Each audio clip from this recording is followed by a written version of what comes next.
नमस्कार साथियों। तो चलिए आज के दैनिक जागरण में क्या खास खबरें हैं उन्हें हम लोग एक एक करके देख लेते हैं। और याद रखिए दैनिक जागरण का राष्ट्रीय संस्करण है, तो इसमें आप लोगों को महत्वपूर्ण खबरें ही देखने को मिलेंगी।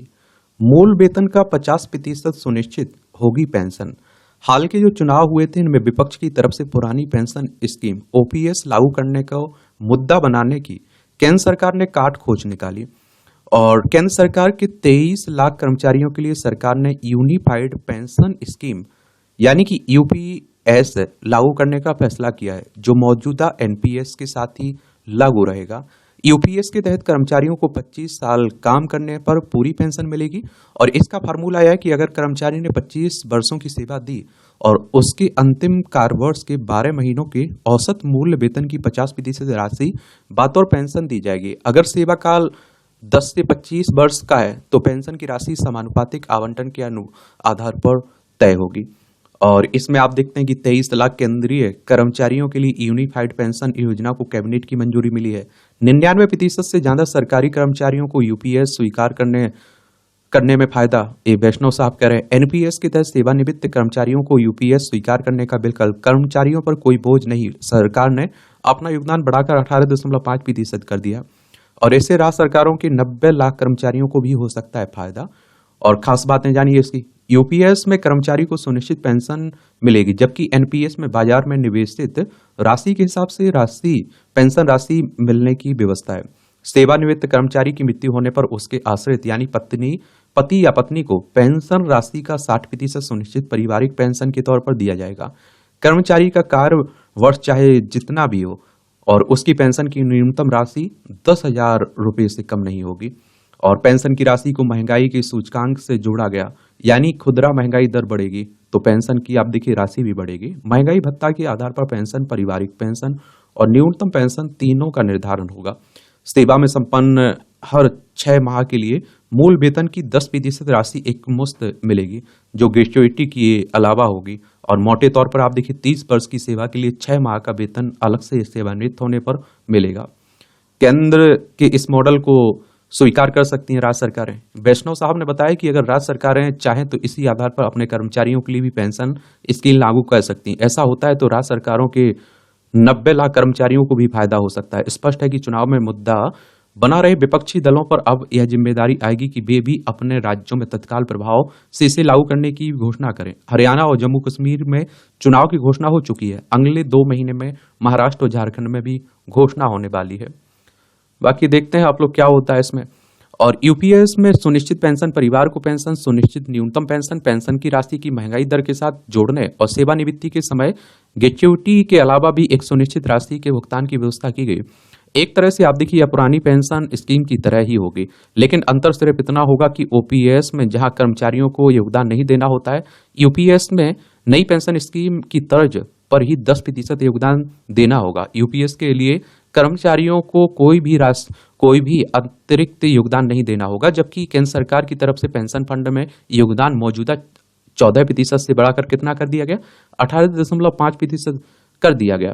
यह साल दर साल महंगाई दर आदि के कारण बढ़ता रहेगा और इससे केंद्र पर वर्ष 2025-26 के दौरान 6,250 करोड़ रुपए का अतिरिक्त बोझ पड़ेगा।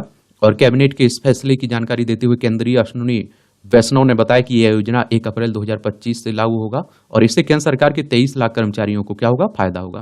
और सरकार का आकलन है कि अभी कार्यरत 99% से ज्यादा केंद्रीय कर्मियों के लिए एनपीएस से ज्यादा यूपीएस आर्थिक तौर पर फायदेमंद होगा।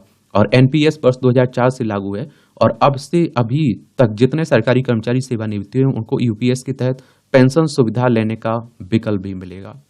बाकी देखते हैं क्या होता है। दिल्ली में मदरसे में लंबी छुट्टी के लिए कर दी 5 साल के छात्र की हत्या। बताइए किस ओर जा रहे हैं हम लोग।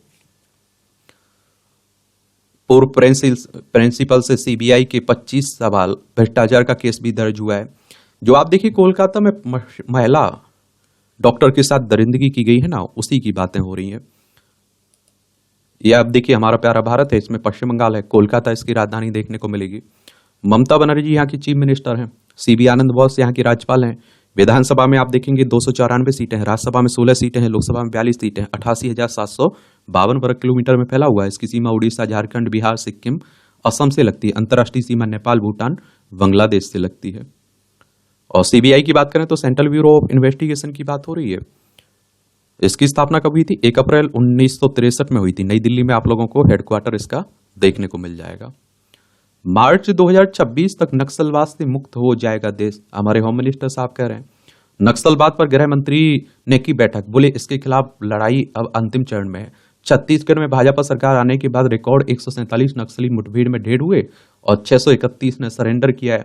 और नक्सली कैडर से हथियार डालकर विकास की मुख्य धारा से जुड़ने की आप देखिए अपील भी की। संविधान में फिर नहीं आ सकता है अनुच्छेद 370 जो जम्मू कश्मीर से हटाया गया था ना, 370-35 से हटाने के बाद जम्मू कश्मीर को 2 भागों में बांट दिया गया था और दोनों केंद्र शासित प्रदेश है, ठीक है। लेकिन जम्मू कश्मीर में दिल्ली की तरह विधानसभा देखने को मिलेगी।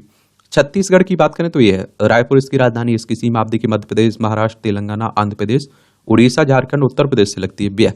ये आपका मध्य प्रदेश से अलग करके 1 नवंबर सन 2000 में राज्य बनाया गया था। विष्णुदेव साई यहाँ के राज्य क्या है, मुख्यमंत्री हैं और रेमन डेका यहाँ के राज्यपाल हैं। विधानसभा में आप देखिए कितनी 90 सीटें हैं, राज्यसभा में 5 सीटें हैं, लोकसभा में 11 सीटें हैं। 1,35,192 वर्ग किलोमीटर में फैला हुआ है आपका क्या छत्तीसगढ़।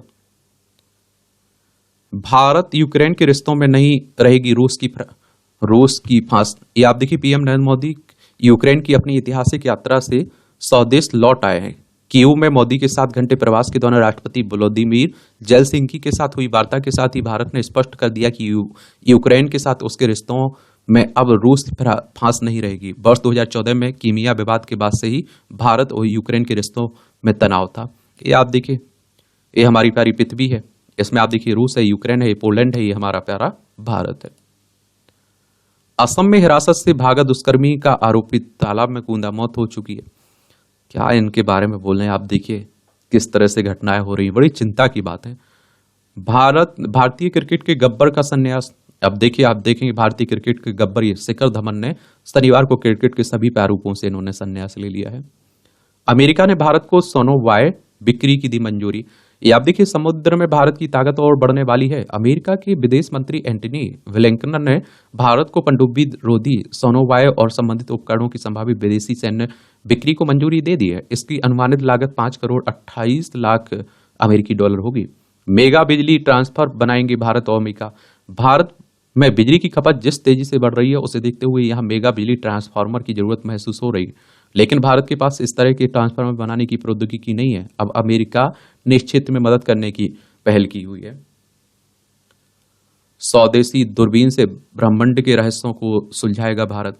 ये अंतरिक्ष में स्थापित की जाएगी इनसिस्ट नाम की दूरबीन। सूर्य से करोड़ों प्रकाश वर्ष दूर डीप स्काई में झांकना होगा उद्देश्य। अमेरिकी अंतरिक्ष एजेंसी नासा और यूरोपीय स्पेस एजेंसी ईसा के संयुक्त मिशन हबल से एडवांस होगी इनसिस्ट। कि आप देखिए प्रस्ताव मंजूर होने के बाद शुरू होगी स्वदेशी तकनीक से दूरबीन बनाने का काम। अंतरिक्ष की गहराई से अध्ययन करने में मिलेगी मदद। इससे इनसिस्ट का उद्देश्य सूर्य से हजारों से करोड़ों प्रकाश वर्ष की दूरी पर डीप स्काई में झांकना है। अभी तक हबल के अलावा स्पिट्जर और जेम्स वेब स्पेस टेलीस्कोप समेत कुछ अन्य दूरबीन अंतरिक्ष में स्थापित हैं जो गहरे अंतरिक्ष का अध्ययन करती हैं। और डॉक्टर वीरेंद्र यादव के अनुसार इनसिस्ट के स्थापित होने के बाद भारत अंतरिक्ष में रिसर्च करने वाला आत्मनिर्भर देश बन जाएगा। ये इनसिस्ट का लक्ष्य क्या है? डॉक्टर वीरेंद्र यादव का कहना है कि भारत की दूरबीन अंतरिक्ष में अलग अलग आकाश गंगाओं के व्यवहार, ब्लैक होल, सुपरनोवा तारों का निर्माण, सक्रिय गैलेक्टिक नाभिक के अध्ययन समेत अंतरिक्ष के कई अन्य गूढ़ रहस्यों को समझने में महत्वपूर्ण योगदान देगी। और इनसिस्ट को इस तरह तैयार किया जाएगा कि स्पष्ट तस्वीरें लेने में सक्षम हो। और वर्तमान में आप देखिए एरीज में डीप स्काई के क्षेत्र में काफी रिसर्च चल रहे हैं और अभी तक कई ब्लैक होल की खोज की जा चुकी है। और सबसे बड़ी ऑप्टिकल दूरबीन एरीज के पास है। देश की सबसे बड़ी ऑप्टिकल दूरबीन 3.6 मीटर व्यास एरीज के पास है। डाटा नाम की इस दूरबीन से वर्तमान में कई तरह के डेटा एकत्रित कर अध्ययन किया जा रहा है। और डॉक्टर वीरेंद्र यादव के अनुसार भविष्य में डॉट के साथ इंसेस्ट से प्राप्त नतीजे एक दूसरे की पुष्टि कर सकेंगे। उम्मीद है कि अंतरिक्ष में दूरबीन स्थापित करने के प्रस्ताव को जल्द मंजूरी मिल जाएगी। ये आपकी राष्ट्रीय राजधानी से जुड़ी खबरें हैं। दिल्ली केंद्र शासित प्रदेश है। विधानसभा में 70 सीटें, राज्यसभा में 3 सीटें, लोकसभा में 7 सीटें आपको देखने को मिल जाएंगी।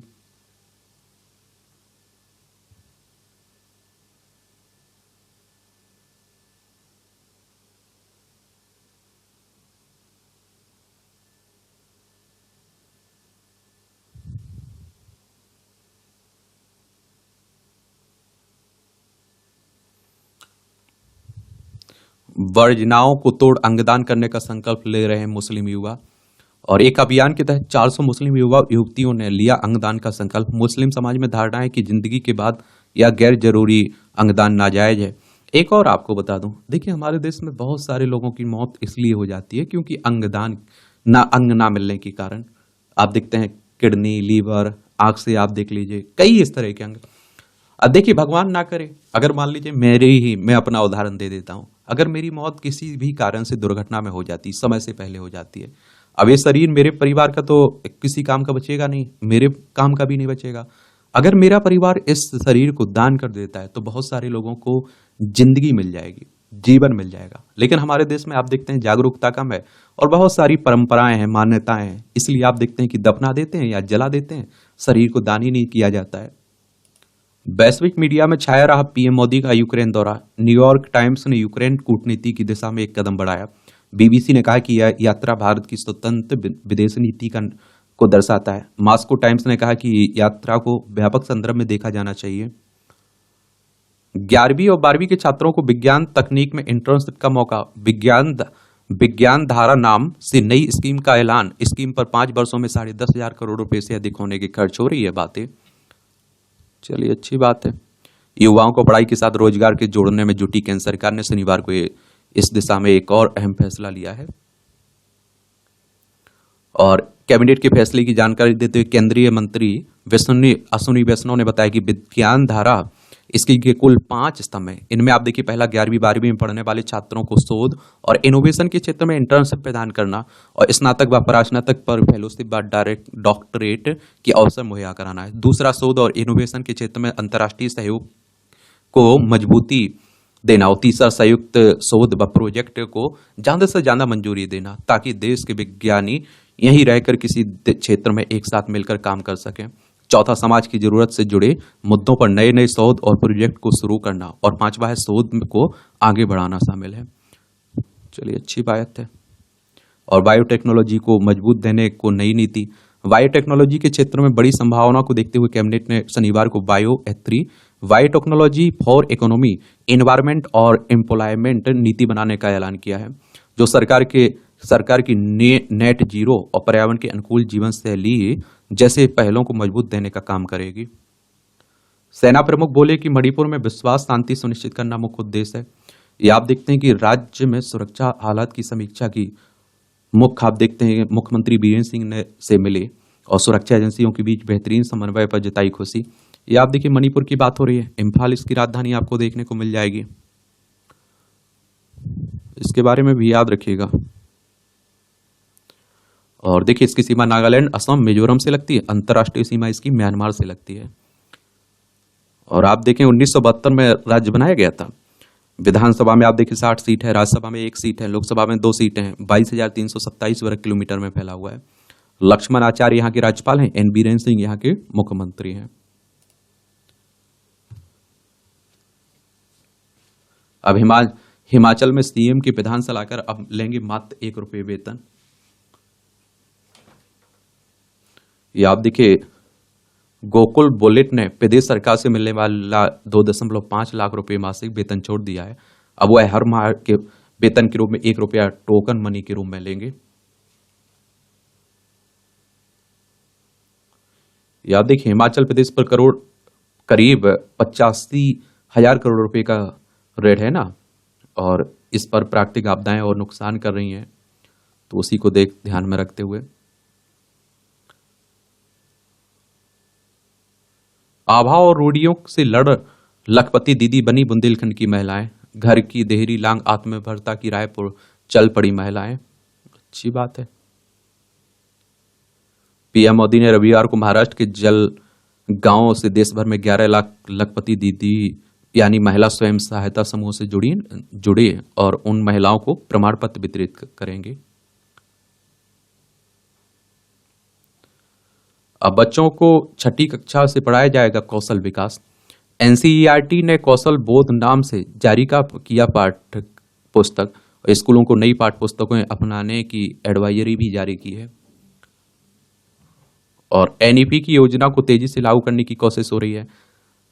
एनसीईआरटी ने सभी राज्यों और केंद्रशासित प्रदेशों के स्कूलों को नई शिक्षा नीति के तहत तैयार नई पाठ्यपुस्तकों को अपनाने की यह एडवाइजरी तब जारी की जब एनईपी के तहत पिछले साल ही बाल वाटिका पहली और दूसरी कक्षा की किताबें जारी कर चुकी है। इस साल तीसरी और छठी कक्षा की सभी पाठ्यपुस्तकें जारी की गई हैं।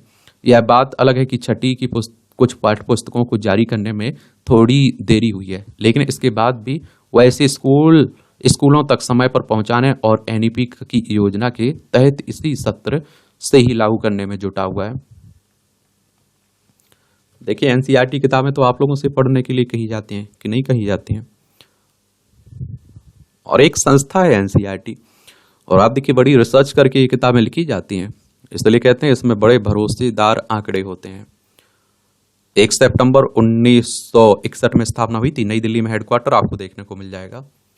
राष्ट्रीय शैक्षणिक अनुसंधान प्रशिक्षण परिषद की बात कर रहा हूं मैं। अब आप देखिए, जम्मू कश्मीर और हरियाणा में विधानसभा चुनाव की तारीखों का ऐलान हो चुका है ना। अगर विधानसभा की बात करें तो आपकी उम्र, अगर आपको विधानसभा का चुनाव लड़ना है तो कितनी होनी चाहिए? 25 साल होनी चाहिए। अधिकतम उम्र की कोई सीमा नहीं रखी गई है। और अगर आप लोग 18 साल के हो चुके तो वोटर सूची में आपका नाम जुड़ चुका होगा, आप लोग वोट डालने भी जाते होंगे। ये चुनाव करवाता कौन है? इलेक्शन कमीशन ऑफ इंडिया, भारतीय निर्वाचन आयोग। एक संवैधानिक संस्था है। संविधान के अनुच्छेद 324 के तहत चुनाव आयोग की स्थापना की बात की गई है। 25 जनवरी 1950 में स्थापना हुई थी। 25 जनवरी को आप लोग मतदाता दिवस मनाते हैं। नई दिल्ली में इसका हेडक्वार्टर देखने को मिलेगा। सुकुमार सेन पहले मुख्य चुनाव आयुक्त थे। बाकी आप देखेंगे एक दूसरे पर आरोप प्रत्यारोप चलता रहेगा।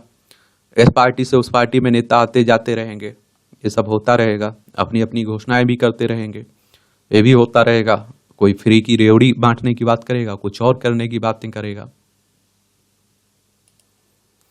इस तरह की देखिए जो देश भर से खबरें आ रही हैं ना, आपको बता दूं कि बहुत ही कलंक कह लीजिए हमारे समाज के ऊपर। और जो हम विश्वगुरु बनने की बात करते हैं ना, विकसित भारत बनने की बात करते हैं, इस तरह की घटना जो हो रही है वो हमारे लिए एक चुनौती भी है। ये बात जान लीजिएगा।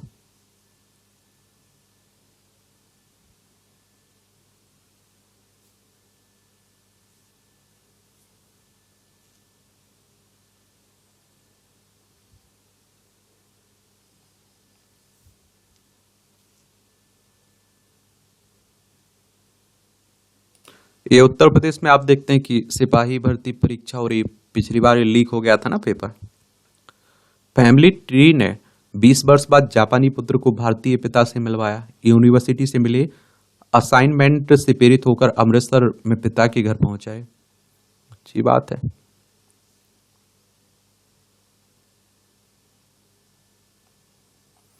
नागा उग्रवादियों की धमकी से परेशान स्थानीयों ने निकाली रैली। नागालैंड की दीमापुर में पारंपरिक वेशभूषा में सैकड़ों लोगों ने शनिवार को डिफू पर ग्राम परिषद की ओर से आयोजित एक रैली में भाग लिया है। नागार्जुन के कन्वेंशन सेंटर पर चला बुलडोजर। प्रशासन का आरोप के अभिनेता नागार्जुन ने झील के फुल टैंक लेवल क्षेत्र में कर रखा था अवैध निर्माण। नागार्जुन ने कार्रवाई को बताया गैर कानूनी। कहा अदालत ने दे रखा है था स्थगनादेश। तौफुल बीबी को एक ही तिथि पर हो गए 8 बच्चे। ये आप देखिए, झारखंड में फर्जी दस्तावेज की नर्सरी बन चुके घुसपैठ वाले इलाके नई सरकारी वेबसाइट का क्लोन बनाकर संगठित गिरोह बना रहे हैं जन्म प्रमाण पत्र। देख रहे हैं आजकल।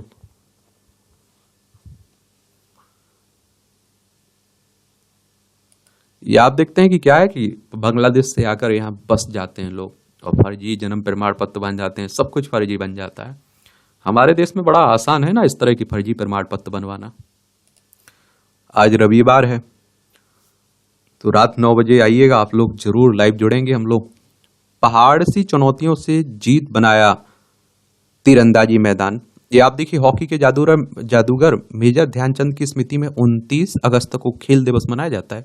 दरअसल खिलाड़ियों की सफलता में उनके परिश्रम के साथ प्रशिक्षकों की भी महत्वपूर्ण भूमिका है, जो शुरुआती दिनों में प्रतिभा पहचान कर उसे तराशने की बात करते हैं ना। चाईबासा से स्थित अकादमी में तीरंदाजी का प्रशिक्षण देते कोच महेंद्र महर्षि। हॉकी के लिए देव बन गए इंद्र। अपने दोनों ओलंपियन शिष्यों ललित उपाध्याय और राजकुमार पाल के साथ हॉकी के कोच इंद्रदेव अपने बूते मना दी जिले में बॉक्सिंग की पहचान। या आप देखिए, खिलाड़ियों को मुक्केबाजी की तकनीक के बारे में बताते कोच राजेंद्र सिंह। गुरु का महत्व तो बहुत होता है हमारी जिंदगी में, आप समझ रहे हैं।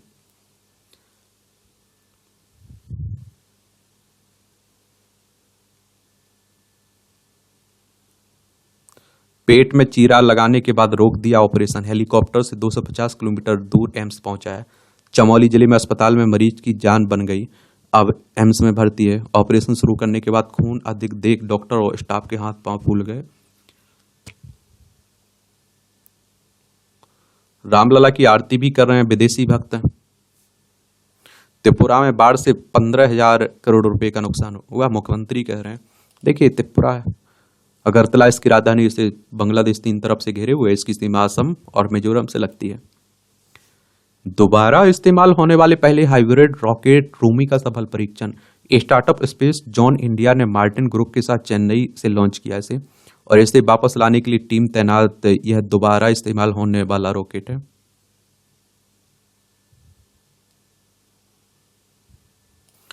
हीरो मोटर्स ने जमा किए आईपीओ दस्तावेज। इंटरनेट मीडिया कंटेंट उद्योग का होगा अध्ययन। नीति आयोग की टीम करेगी यह काम। इस उद्योग को प्रोत्साहित करने में इस्तेमाल हो सकते हैं आंकड़े। 24 अरब डॉलर का हो सकता है कंटेंट बनाने का उद्योग 2028 तक। 8 करोड़ रुपए की कमाई की है एक शिक्षक ने बीते 2 वर्ष के दौरान। देखिए, नीति आयोग की बात करें तो योजना आयोग को प्रतिस्थापित करके 2015 में आया था ये।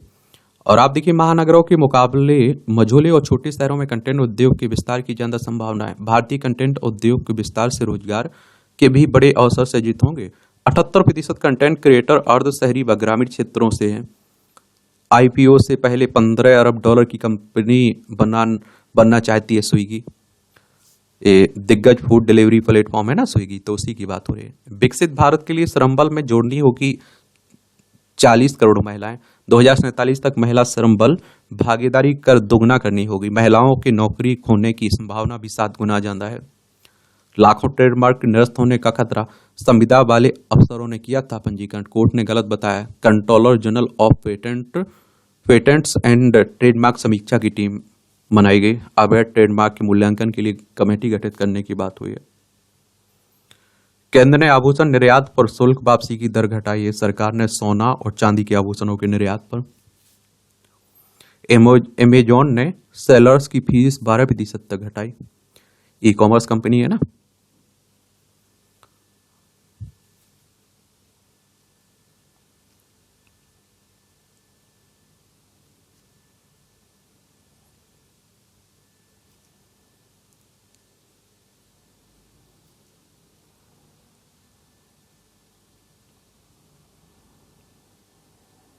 सरकारी गवाह बनकर सजा से नहीं बच सकता दोषी व्यक्ति, कोर्ट कह रहा है।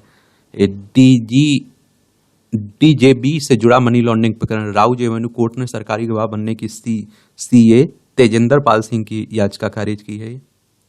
दिल्ली जल बोर्ड में अनियमितताओं से जुड़े मनी लॉन्ड्रिंग मामले में जांच में सरकारी गवाह बनने की चार्टर्ड अकाउंट तेजेंद्र पाल सिंह की याचिका राउज एवेन्यू कोर्ट ने खारिज कर दी है। ये आप देखें, अंतर्राष्ट्रीय खबरें हैं। राजनाथ सिंह ने अमेरिकी एनएस सुलीवन से रणनीतिक मुद्दों पर भी चर्चा की हुई है। रक्षा मंत्री ने अमेरिकी रक्षा कंपनियों को मेक इन इंडिया पहल में शामिल होने का दिया न्योता। अमेरिका की 4 दिवसीय यात्रा पर है ना राजनाथ सिंह। रणनीतिक साझेदारी व रक्षा सहयोग बढ़ाने पर जोर दिए जाने की बात हो रही है। और यहाँ चुनाव भी है, अब देखेंगे आप लोग।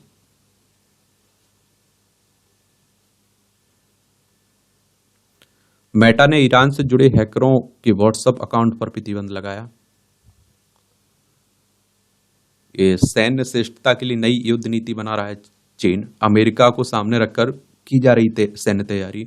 मजबूत दुश्मन से जीतने के लिए बेहतर रणनीति पर जोर। और देंग की जयंती पर जिनपिंग ने सेना को दिखाया रास्ता। बांग्लादेश में व्रत को लेकर कोई समस्या नहीं है। धार्मिक मामलों के प्रभारी मंत्री बोले, देश में सौहार्द कायम करना हमारा लक्ष्य है। और कुछ उपद्रवियों ने की थी अल्पसंख्यकों पर हमलों की घटनाएं। ये आप देखिए, यहाँ शांति फैली हुई ना। बांग्लादेश, पश्चिम बंगाल, असम, मेघालय, त्रिपुरा, मिजोरम, 5 राज्यों की सीमा लगती है। 1971 तक ये पाकिस्तान का हिस्सा हुआ करता था। 1971 में आजाद हुआ था।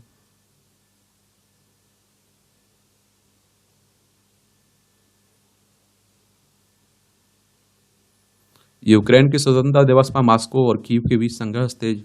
यूक्रेन रूस में चल रहा है। ये आप देख, भारत सिंह श्रीलंका का सैन्य अभ्यास मित्र शक्ति संपन्न हुआ है।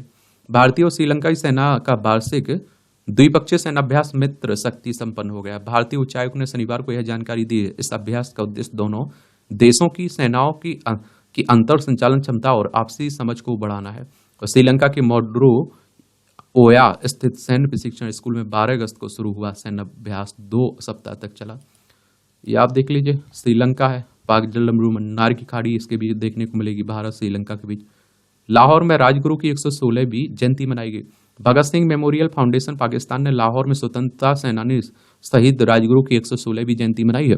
इस अवसर पर कई वकील और अधिकार कार्यकर्ता उपस्थित थे। सभी ने राजगुरु और उनके 2 साथियों भगत सिंह, सुखदेव को श्रद्धांजलि दी है। ब्रिटिश शासन ने 23 मार्च 1931 को तीनों को लाहौर में फांसी दे दी थी। पाकिस्तान जारी करेगा पॉलीमर प्लास्टिक के नोट। पाकिस्तान सेंट्रल बैंक इस वर्ष अंत में पॉलीमर प्लास्टिक की करेंसी नोट जारी करेगा। ऑस्ट्रेलिया 1988 में पॉलीमर बैंक नोट जारी करने वाला पहला देश था। स्टेट बैंक ऑफ पाकिस्तान के गवर्नर जमील अहमद ने बैंकिंग एवं वित्त पर सीनेट समिति को बताया कि दिसंबर तक सभी मौजूदा कागजी नोटों को पुनः डिजाइन किया जाएगा। 10, 50, 100, 500, 1000 और 500 के नए नोट दिसंबर में जारी किए जाएंगे।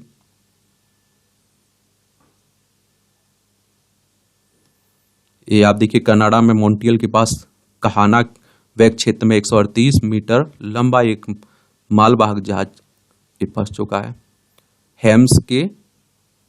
हेम्स कैर ग्रांच इंजन में खराबी आने के कारण। देखिए, खेल का क्षेत्र है तो खिलाड़ी के बारे में और खेल के बारे में जरूर एक सामान्य जानकारी रखा करिएगा अपने पास कि किस खेल से जुड़ा हुआ है, क्या उसकी उपलब्धियां रही हैं। 14 साल पहले शिखर ने 2010 में ऑस्ट्रेलिया के विरुद्ध वनडे में किया था अंतर्राष्ट्रीय पदार्पण। 2013 और 2017 चैंपियन ट्रॉफी में सबसे ज्यादा रन बनाकर गोल्डन वेट जीता था इन्होंने। 250 से ज्यादा मुकाबलों में 10,000 से ज्यादा रन बनाए धवन ने अपने अंतर्राष्ट्रीय कैरियर में।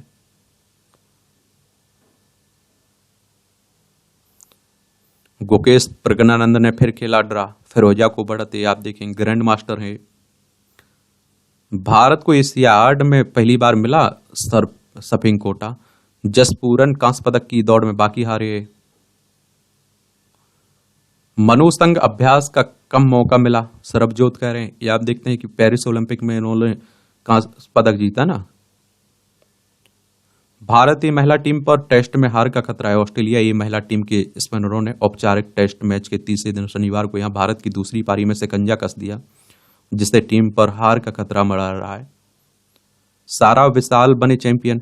ये ऑस्ट्रेलिया की शीर्ष रैंकिंग की महिला खिलाड़ी सारा वर ने विशाल मसंद के साथ मिलकर मानसून पिकलबॉल चैंपियनशिप 2.0 का मिक्स्ड डबल्स ओपन अपने खिताब नाम किया है। तन्वी फाइनल में भारत की शीर्ष जूनियर शटलर तन्वी पत्री ने शनिवार को चीन के चेंगडू में बैडमिंटन एशिया अंडर 17 और अंडर 15 जूनियर चैंपियनशिप में अंडर 15 लड़कियों के एकल वर्ग में थाईलैंड की कुंग केओ काकानिक पर शानदार जीत के साथ फाइनल में अपनी जगह पक्की की है। मेसी ने अभ्यास शुरू किया, जल्द होगी वापसी। अर्जेंटीना के सुपर स्टार लियोन मेसी की बात हो रही है। डॉप में फंसने के बाद सिनर ने 2 सदस्यों को निकाला। टेनिस के शीर्ष खिलाड़ी हैं। पैरा निशानेबाजों को टोक्यो से आगे निकलने का भरोसा है। 10 सदस्यीय निशानेबाजी दल पैरा ओलंपिक के लिए शनिवार को पेरिस रवाना हुए ना। पेरिस फ्रांस में जो ओलंपिक खेल हो रहे हैं, देखिए, पैरा ओलंपिक कहने का मतलब होता है इसमें जो आप देखिए विकलांग खिलाड़ी होते हैं वही भाग लेते हैं, किसी भी तरह से विकलांग होते हैं। छत्तीसगढ़ के अबूझमाड़ क्षेत्र में गोली नहीं अब गोल हो रहे हैं। राष्ट्रीय टीमों को टक्कर देते नक्सली प्रभावित नागपुर की फुटबॉल टीम। फुटबॉल मैदान से लेकर रेसिंग ट्रक पर रफ्तार में रोबोट, वर्ल्ड रोबोटिक्स चैंपियनशिप देख लीजिए। नोएडा स्टेडियम में आयोजित वर्ल्ड रोबोटिक्स चैंपियनशिप में रोबो फुटबॉल मैच के दौरान गेंद के लिए भागते रोबोट। ये आप देखिए सुप्रसिद्ध वकील पद्मश्री उज्जवल निगम का इंटरव्यू, पढ़ना हो तो पढ़ सकते हैं। पेरिस में पैरालंपिक गेम्स में ब्लाइंड जूडो खिलाड़ी कपिल स्वर्ण पदक के लिए लगाएंगे तमोर नागे दाव। ये पेरिस में 28 अगस्त से होने वाले पैरालंपिक खेलों के लिए आप देखेंगे। अच्छी बात है।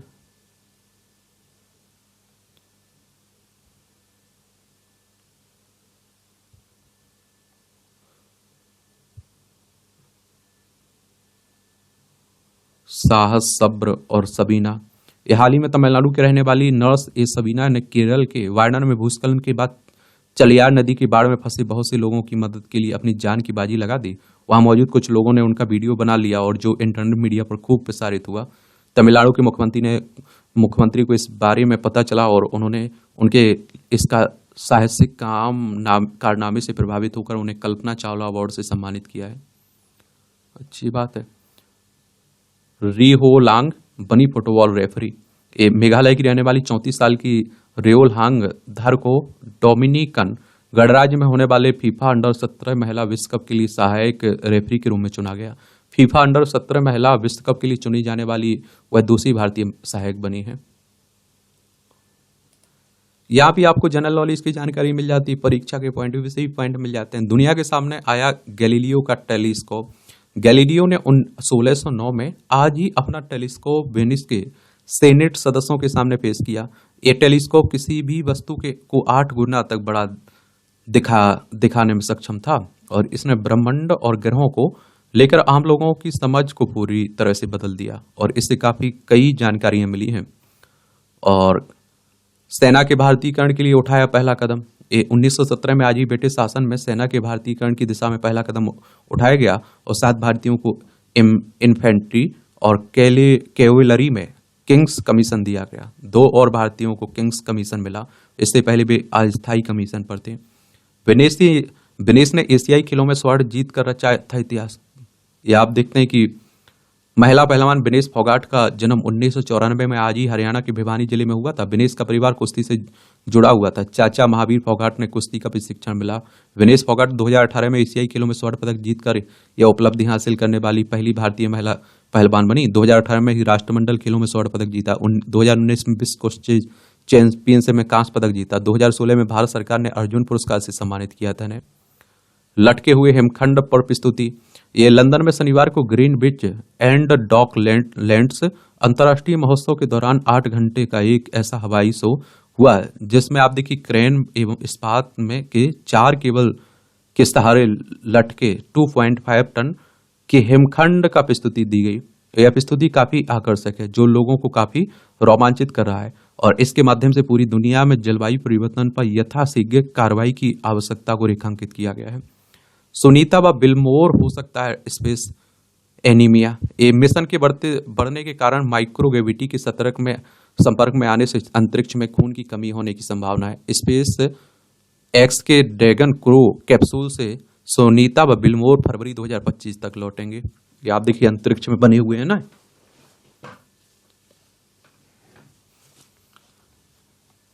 चंद्रमा की उत्पत्ति को लेकर किए शोध से गढ़वाल विश्वविद्यालय के नाम जुड़ी नई उपलब्धियां। और विश्वविद्यालय की विज्ञान विभाग के associate professor doctor Anil Dutt Shukla की शोध रिपोर्ट में प्रतिष्ठित अंतर्राष्ट्रीय जर्नल नेचर में हुई है प्रकाशित। अहमदाबाद में चंद्रयान से जुड़े अभियान की टीम में शामिल रहे शुक्ला। बेरोजगारों में हृदय रोग विकसित होने का ज्यादा खतरा है। ICMR के नेतृत्व में किए गए अध्ययन में भारत में वयस्कों में हृदय रोग विकसित होने के 10 साल के जोखिम का अनुमान लगाया गया और 10 वर्षों में आप देखिए हृदय रोग विकसित होने का खतरा महिलाओं की तुलना में पुरुषों की तुलना में दोगुना है। एक कम उम्र में सिर में हल्की चोट भी बन सकती है डेमेंशिया का कारण। अनुसंधान कह रहा है 8 घंटे में आप देखेंगे बनाए ताश के पत्तों का 54 मंजिला घर, ये लंदन में। ये श्री कृष्ण जन्माष्टमी का उल्लास, श्री कृष्ण जन्माष्टमी का उत्सव को लेकर चहुं और आप देखते हैं कि उल्लास छाया हुआ है। देश भर में विविध प्रकार के आयोजन हो रहे हैं। कहीं शनिवार को बंगाल के नादिया जिले में आगमन श्री कृष्ण की वेशभूषा में बच्चों की एक प्रतियोगिता हुई। इस दौरान एक बच्चे की सहायता करती मुस्लिम महिला। ऐसी मान्यता है कि इस दिन श्रद्धा भाव के साथ पूजा करने से सभी मनोकामनाएं की पूर्ति होती है, साथ ही जीवन में शुभता का भी आगमन होता है। ये आप देखिए, मूवियों से जुड़ी खबरें रहती हैं, पढ़ना हो तो पढ़ सकते हैं, छोड़ना हो तो छोड़ सकते हैं। इस तरह से आप देखेंगे कि जो न्यूज वाला सेक्शन है, इसकी कहानी कवर होती है। आपका कोई सवाल हो मेरे लिए, सुझाव हो तो आप लोग जरूर बताइएगा। धन्यवाद।